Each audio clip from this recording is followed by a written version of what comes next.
Dave here with Half Dozen Customs. Sorry if it's a little noisy. It's raining out.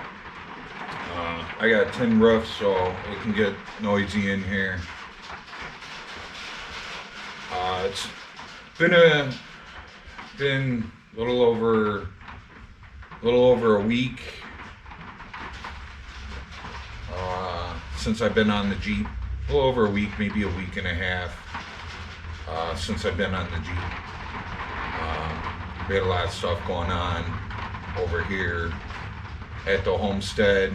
I just needed to kind of take a break from the Jeep and just kind of gather myself. I spent the last couple days working on the Monty, just trying to work the bugs out of my brain. So I had so much going on. My mind was elsewhere. It's hard for me to work when I'm like that. I mess stuff up. So I don't want to mess nothing up on this because this one's not mine. If I'm gonna mess something up, I'd rather it be on one of my own vehicles. So I took a break from this, but we're back on this now. I'm gonna start grinding on these welds. That's where we left off in the last video. Was I got everything all welded up. So I'm gonna start grinding these down. If I gotta, I think it's welded pretty good, but there's probably gonna be some spots that I gotta go back and buzz again. I'll make that decision after I grind, because I also have to weld from the inside, because you can see the inside and the inside gets painted. So I'm gonna go back and I'm gonna weld on the inside as well where it needs it. And that might take care of some of the spots on the outside that I need to weld. So, you know, instead of just welding again on this side, you know, I may just weld from the inside and see what gets taken care of. So, but first, let's get this grinded down and see where we end with that, how long it takes me. It's almost doggy feeding time, so let's get to work. Thanks for joining us. Hope you enjoy the video.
Okay, so we got the majority of it grinded up.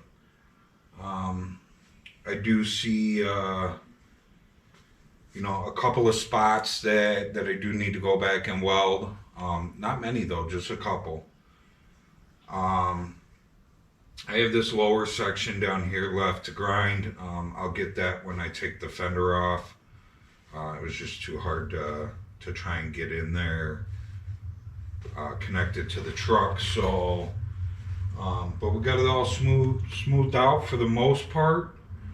Tomorrow I'll come out here.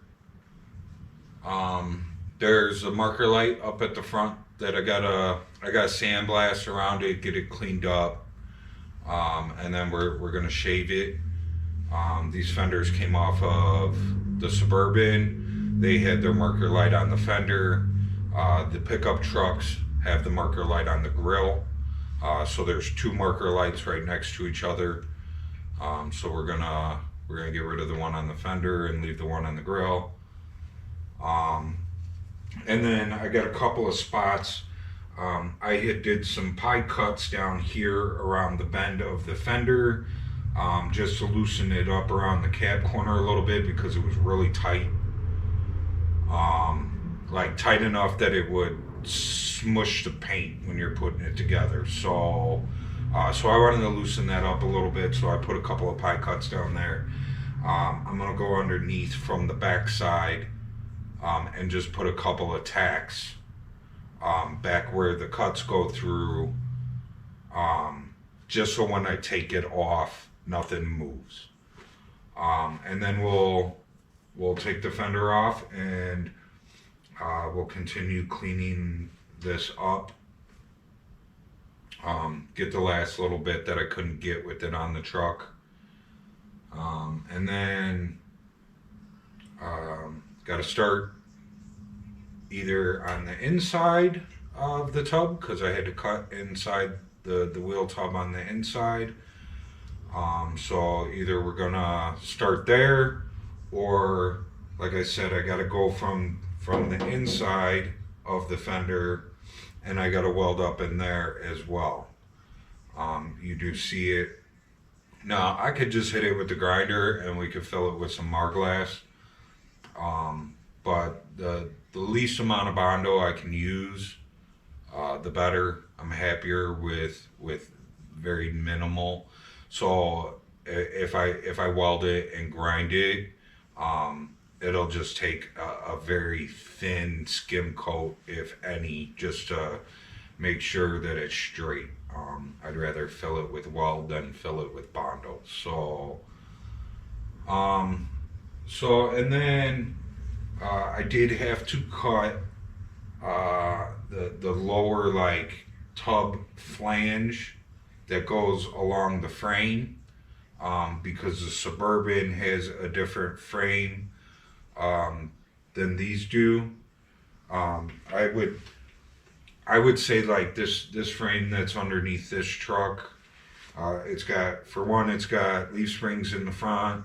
I would compare it to kind of like an S10 frame almost.